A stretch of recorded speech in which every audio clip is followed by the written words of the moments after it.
नमस्कार साथियों, NMF news देख रहे हैं आप। आपके साथ मैं हूं अनुपम प्रसून। एक दुनिया जो नक्शे पर तो है, लेकिन अक्सर ग्लोबल पावर की सुर्खियों से वो गायब रहती है। एक ऐसी दुनिया जहां वर्ल्ड की आधी से ज्यादा आबादी बसती है। कहते हैं कि जहां भविष्य की बहुत सारी संभावनाएं दबी हुई हैं और जहां दशकों से चली आ रही एक ही कहानी, सिर्फ एक ही कहानी दोहराई जाती है। ये दुनिया एक शोषण की दुनिया रह गई है, वर्कफोर्स की दुनिया रह गई है। वो दूसरे देशों के जूठन पर निर्भर करती है। उस दुनिया में सिर्फ मजबूर और लाचार देश बसते हैं और बड़ी बड़ी शक्तियां अपने खेल में उन्हें बस मोहरा भर इस्तेमाल करती है। वो एक ऐसी दुनिया है जिसकी पहली बार पहचान की गई है। इस दुनिया को हम ग्लोबल साउथ कहते हैं। लैटिन अमेरिका के जंगलों से लेकर अफ्रीका के रेगिस्तानों और एशिया के उभरते हुए शहरों तक ये एक ऐसा विशाल इलाका है जिसकी आवाज अब तक अनसुनी थी, कोई उठाने वाला नहीं था। लेकिन अब हवाओं का रुख बदल रहा है और इस विशाल समंदर के नीचे एक नई लहर पैदा हो रही है। और ऐसा करने वाला देश खुद इसी ग्लोबल साउथ का हिस्सा है। वो इन देशों की बिखरी हुई ताकत को इकट्ठा कर रहा है, उन्हें आवाज दे रहा है। ये कोई पश्चिमी ताकत नहीं है, बल्कि ये भारत है जो शर्तों के साथ दोस्ती का हाथ नहीं बढ़ा रहा, बल्कि वो अपनी जिम्मेदारी के लिए दोस्ती का हाथ आगे बढ़ा रहा है। भारत एक ऐसा देश है जो खुद गरीबी, संघर्ष और उपनिवेशवाद का दर्द झेल चुका है, सह चुका है। इसलिए ग्लोबल साउथ का नेतृत्व कर सकता है वो, क्योंकि ग्लोबल साउथ के ज्यादातर देश ऐसा ही खुद पर झेल रहे हैं। यह कहानी उस महाशक्ति की है, यानी भारत की, जो चुपचाप लेकिन बहुत मजबूती से ग्लोबल साउथ का नया सूरज बनने की तैयारी कर रहा है। सवाल यह है कि भारत अचानक ग्लोबल साउथ का नाम क्यों ले रहा है, अचानक इन देशों को प्राथमिकता क्यों दे रहा है। मोदी बार बार ग्लोबल साउथ का नाम क्यों लेते रहते हैं, वो भी अंतर्राष्ट्रीय मंचों पर बैठकर, जैसे अभी ब्रिक्स में हुआ। अभी पिछले 8 दिनों में प्रधानमंत्री नरेंद्र मोदी 5 देशों के दौरे से होकर आए। उनमें से ज्यादातर देश ग्लोबल साउथ का ही हिस्सा है। क्या यह सिर्फ एक कूटनीतिक चाल भर है भारत का, या इसके पीछे एक बहुत बड़ा प्लानिंग है? आज हम इसी को डिटेल में डिकोड करेंगे। सबसे पहले यह समझना जरूरी है कि ग्लोबल साउथ सिर्फ एक भौगोलिक शब्द भर नहीं है। यह उन देशों का समूह है जिनका एक साझा इतिहास रहा है। उपनिवेशवाद का, आर्थिक संघर्ष का इन सब देशों ने दौर झेला है और वैश्विक मंचों पर अपनी आवाज के लिए इन्होंने लड़ाई लड़ी है। आपने देखा होगा चीन BRI बना रहा है, बेल्ट एंड रोड इनिशिएटिव। इसमें शामिल ग्लोबल साउथ के प्रमुख देशों की लिस्ट जब आप देखेंगे तो आप हैरान रह जाएंगे। Kazakhstan, Uzbekistan, Kyrgyzstan, Tajikistan, Iran, Saudi Arab, संयुक्त अरब अमीरात, Myanmar, Laos, Cambodia, Thailand, Malaysia, Indonesia, Vietnam. इनमें कुछ अफ्रीकन देश भी हैं, जैसे कि इथोपिया, मिस्र, Kenya, Tanzania, Djibouti, Nigeria, Algeria, Angola, Zambia, Ghana, Senegal, दक्षिण अफ्रीका, कांगो गणराज्य। अब जरा लैटिन अमेरिकन देशों की लिस्ट देख लीजिए और कैरिबियन देशों की लिस्ट देख लीजिए। Argentina, Chile, Peru, Bolivia, Ecuador, Venezuela, Uruguay, Colombia, Panama, Costa Rica, Cuba और जमैका। दोस्तों, इनमें से करीब 90% ऐसे देश है जहां खुद प्रधानमंत्री नरेंद्र मोदी जा चुके हैं, या फिर इनमें से ज्यादातर देशों के मुखिया भारत आकर प्रधानमंत्री नरेंद्र मोदी से मिल चुके हैं।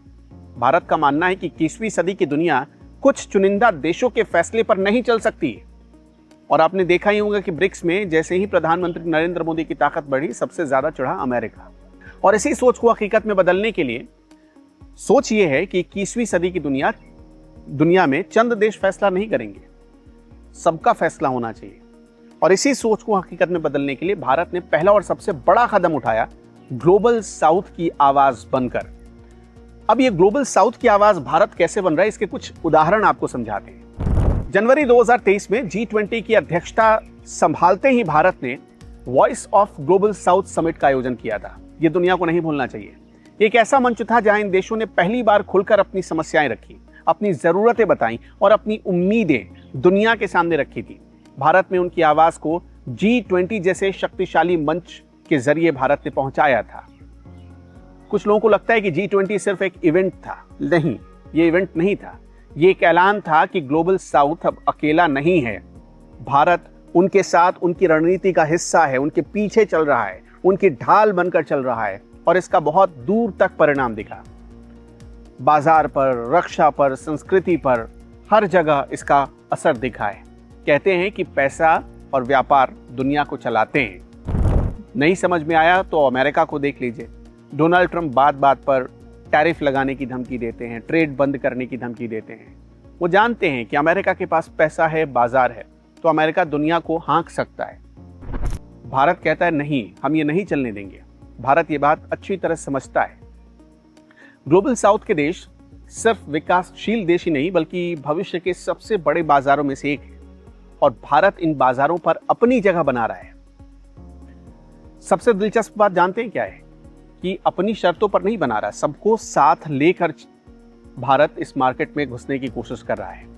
चीन ने भारत को लिथियम की सप्लाई अभी हाल ही में रोक दी, इसका ऐलान हुआ था चीन की तरफ से। अब सवाल ये था कि भारत में तो ज्यादातर आप देखेंगे फोन की बैटरीज में लिथियम का इस्तेमाल होता है, ईवी में लिथियम का इस्तेमाल होता है, तो भारत इतना लिथियम लाता कहां से, पूरा कैसे करेगा भारत? जवाब है अर्जेंटीना। आज भारत की इलेक्ट्रिक गाड़ियों की क्रांति की ऊर्जा का स्रोत अर्जेंटीना में मौजूद है। और आपको ये याद होगा कि अभी प्रधानमंत्री हाल ही में अर्जेंटीना से होकर आए हैं, जहां से भारत लिथियम और कॉपर जैसे जरूरी खनिजों का आयात बढ़ा रहा है। भारत की एनर्जी सिक्योरिटी को हिम्मत कहां से मिल रही है? इसका जवाब है अफ्रीका के नामीबिया से, जहां खुद अभी प्रधानमंत्री होकर आए। कहा जाता है कि नामीबिया यूरेनियम, सोना और हीरे जैसे संसाधन भारत को देता है। इसी वजह से भारत का ग्लोबल साउथ के साथ व्यापार 2023 में करीब $150 बिलियन के आसपास पहुंच चुका था और 2030 में एक अनुमान है कि ये $500 बिलियन को पार कर सकता है।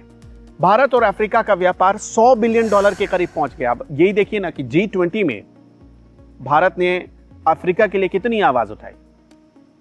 भारत अफ्रीका के टॉप 5 ट्रेड पार्टनर्स में शामिल हो चुका है। सिर्फ अफ्रीका ही नहीं बल्कि लैटिन अमेरिका के साथ भारत का व्यापार $50 बिलियन पार कर चुका है। तो आप इससे अंदाजा लगा सकते हैं। और सबसे दिलचस्प बात जानते हैं क्या है कि ये सिर्फ एक तरफ से नहीं हो रहा है, दोनों तरफ से हो रहा है। भारत दोनों के हितों का ख्याल रख रहा है। भारत इन देशों के साथ मिलकर उनकी अर्थव्यवस्था को मजबूत कर रहा है। घाना का उदाहरण आपको बता देते हैं। भारत और घाना का व्यापार करीब $3 बिलियन से बढ़कर अब $6 बिलियन का हो चुका है। अभी भारत के प्रधानमंत्री नरेंद्र मोदी खुद घाना भी गए थे। भारत सिर्फ कच्चा माल नहीं ले रहा बल्कि वहां निवेश भी कर रहा है। मतलब घाना से अगर हम कुछ ले रहे हैं तो घाना में इन्वेस्टमेंट भी हो रहा है। घाना को हम तकनीक दे रहे हैं, उन्हें आत्मनिर्भर बनाने में मदद कर रहे हैं।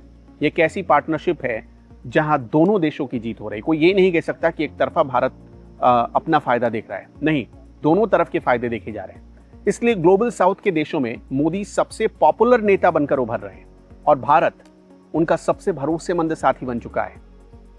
एक पुरानी कहावत तो आपने सुनी होगी, जिसके पास अच्छी आर्मी पावर होती है, जिसके पास अच्छे दोस्त होते हैं, वो दुनिया में अपनी बात मनवा ही लेता है। भारत ग्लोबल साउथ में अपनी रक्षा साझेदारी को तेजी से बढ़ा रहा है। डिफेंस पार्टनरशिप भारत का बढ़ रहा है। ये साझेदारी चीन के बढ़ते प्रभाव को बैलेंस करने के लिए और भारत के हितों को सुरक्षित करने के लिए बहुत ज्यादा जरूरी है। कहीं तो कोई इलाका तो होना चाहिए जहां भारत बहुत ताकतवर बने, पूरी ताकत के साथ उभरे, वो ग्लोबल साउथ है और भारत ने इसे बहुत जरूरी समझा है। अब उदाहरण आपको बताते हैं। वियतनाम, जो दक्षिण चीन सागर में चीन की दादागिरी का सामना कर रहा है, उसके लिए भारत एक भरोसेमंद साथी बनकर उभरा है। वियतनाम का भारत साथ दे रहा है। वियतनाम के साथ भारत का जो डिफेंस एक्सपोर्ट है वो रिकॉर्ड लेवल पर पहुंच चुका है। साल 2024 में करीब 21,000 करोड़ रुपए को ये पार कर चुका था। इसका एक बड़ा हिस्सा ग्लोबल साउथ के देशों को भी जा रहा है। फिलीपींस को ब्रह्मोस मिसाइलों की डिलीवरी की जा रही है। आर्मेनिया को पिनाका रॉकेट लॉन्चर का निर्यात किया जा रहा है। मिस्र के साथ तेजस लड़ाकू विमानों की डील हुई है। ये सब भारत की बढ़ती हुई रक्षा ताकत की गवाही देते हैं और ग्लोबल साउथ इसलिए भारत की जीत की वाहवाही कर रहा है। 2024 में भारत का डिफेंस एक्सपोर्ट 21,000 करोड़ रुपए के पार पहुंच गया था, लेकिन इस साझेदारी का सबसे बड़ा फायदा दुनिया के मंचों पर मिला भारत को। याद है ना कि अभी ऑपरेशन सिंदूर हुआ है तो ब्रह्मोस के लिए दुनिया लाइन लगाकर खड़ी हो गई है। भारत दशकों से संयुक्त राष्ट्र सुरक्षा परिषद यानी यूएनएससी में स्थायी सीट की मांग कर रहा है। बहुत ध्यान से सुनिएगा, लेकिन चीन हमेशा वीटो पावर लगा देता है, होने नहीं देता। ये ग्लोबल साउथ के देश ही हैं जो भारत की इस मांग को सबसे ज्यादा समर्थन दे रहे हैं, खुलकर बोल रहे हैं कि भारत को मिलना चाहिए। घाना और नामीबिया जैसे देश भारत की स्थायी सदस्यता का खुला समर्थन कर चुके हैं चीन के सामने। जब ये 100 से ज्यादा देश यानी कि ग्लोबल साउथ के 100 से ज्यादा देश एक सुर में भारत के लिए आवाज उठाते हैं तो दुनिया की बड़ी शक्तियों को भी सुनना पड़ता है, उन्हें मजबूर होना पड़ता है कि वो सुने। ये समर्थन भारत को वो कूटनीतिक ताकत देते हैं जिसकी वजह से वो दुनिया में एक बहुत बड़ी महाशक्ति के रूप में उभर रहा है। अब बात कर लेते हैं सबसे बड़े कारण की कि भारत ग्लोबल साउथ का नाम इतना क्यों लेता है। क्यों प्रधानमंत्री मोदी आखिर ग्लोबल साउथ करते रहते हैं? इसका सबसे बड़ा जवाब है चीन। चीन ने अपने विशाल बेल्ट एंड रोड इनिशिएटिव के जरिए ग्लोबल साउथ में अरबों डॉलर का निवेश किया है। सड़क बनाई, पोर्ट बनाए, पावर प्लांट लगाए। शुरू में ये सब कुछ बहुत अच्छा लगा उन देशों को, उन्होंने ऐसा होने दिया, लेकिन उनको ये पता नहीं चला कि चीन उन्हें कर्ज के जाल में लपेट रहा है। अगर आपको एक एग्जाम्पल देखना हो तो आप श्रीलंका को देख लीजिए। श्रीलंका का जो हम्बनटोटा पोर्ट है वो इसका सबसे बड़ा उदाहरण है। हम्बनटोटा पोर्ट लेने के बदले चीन ने श्रीलंका को बहुत सारा पैसा दिया, लेकिन उसका इतना इंटरेस्ट वसूला कि श्रीलंका दिवालिया होने की कगार पर आ गया था। जिस कर्ज को ना चुका पाने की वजह से बाद में 99 साल के लिए चीन को हम्बनटोटा बंदरगाह लीज पर देना पड़ा श्रीलंका को। चीन के BRI की वजह से कई देश गहरे कर्ज के जाल में फंस गए। यहीं पर भारत एक विकल्प बनकर उभर रहा है, एक वैकल्पिक मॉडल पेश कर रहा है। भारत का मॉडल डेवलपमेंट पार्टनरशिप यानी कि विकास में साझेदारी, इस लाइन पर आधारित है। ये जो अगर आप देखेंगे ना, डेवलपिंग पार्टनरशिप, ये एक लाइन ऑफ क्रेडिट भी देता है। और सबसे बड़ी बात कि चीन की तरह लाइन ऑफ क्रेडिट अगर भारत देता है ना, तो उसमें कोई कंडीशन नहीं लगाता, शर्त नहीं लगाता।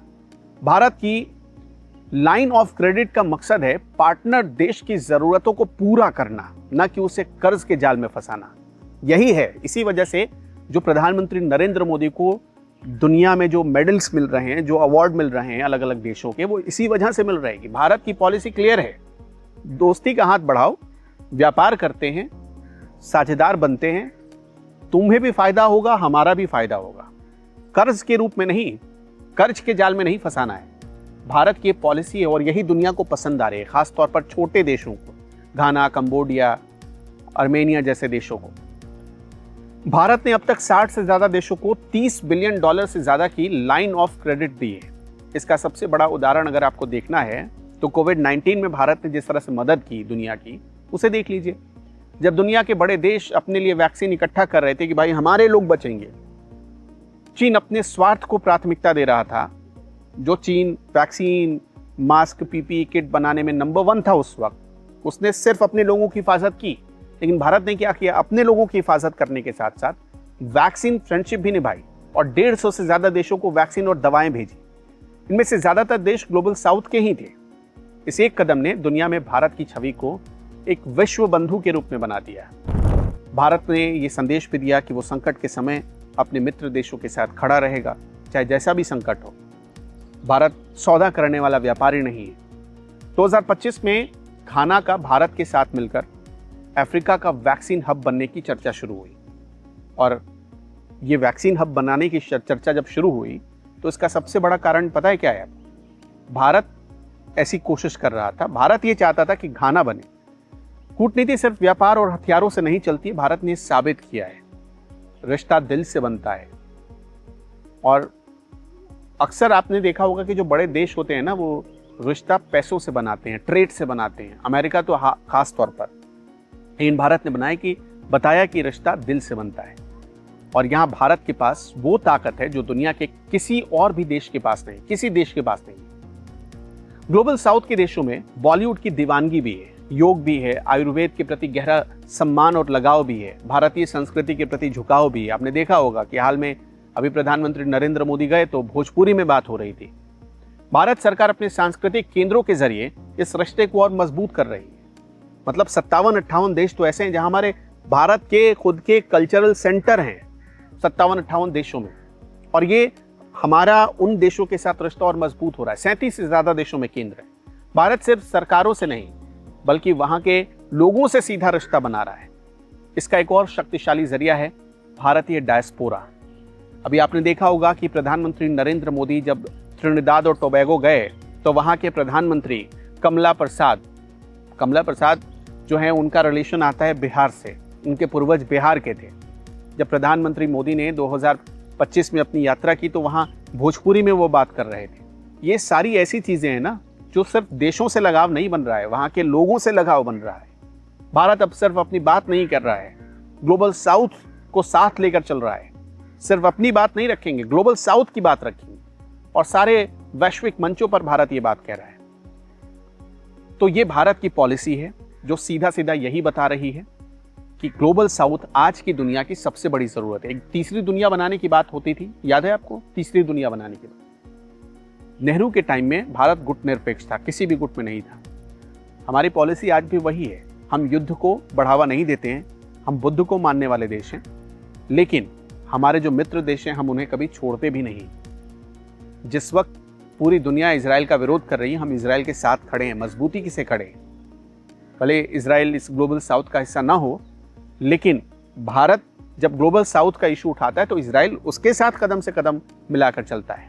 खैर, ये जो ग्लोबल साउथ की पॉलिसी है प्रधानमंत्री नरेंद्र मोदी की, आपको ये पॉलिसी कैसी लगती है? और इसी पॉलिसी से, ऐसा मेरा मानना है कि इसी पॉलिसी से भारत विश्वगुरु बनने की तरफ आगे बढ़ रहा है। आपका क्या मानना है? कमेंट बॉक्स में हमें जरूर बताइएगा।